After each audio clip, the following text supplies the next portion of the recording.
to turn on and off Do Not Disturb mode on Android. Hey everyone, welcome back to the channel. In today's video, I will show you how to turn Do Not Disturb mode on and off on your Android device, whether you are looking to focus, sleep, or just avoid interruption.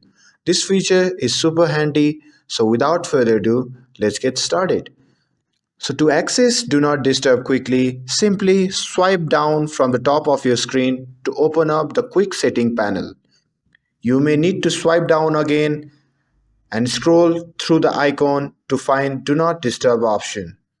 Once you have found it, simply tap on Do Not Disturb icon to enable it, and you will be able to notice a small icon, usually a moon or a circle with a line appear in your status bar, letting you know the mode is active.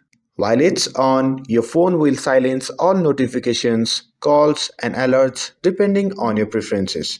When you're ready to turn it off, just swipe back to Quick Settings panel and tap on Do Not Disturb icon again, and your notification and alerts will return to normal.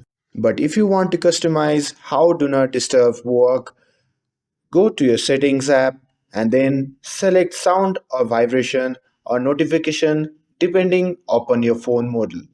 From there, tap on Do Not Disturb. Here, you can set schedule to turn Do Not Disturb on automatically, allow calls or messages from specific contacts, and even choose which app can send notification while it's active. And that's it. Now you know how to turn Do Not Disturb on and off on Android, as well as how to customize it to suit your need. If you found this video helpful, don't forget to like and subscribe to get updated for more videos. Thanks for watching, and I'll see you in the next video.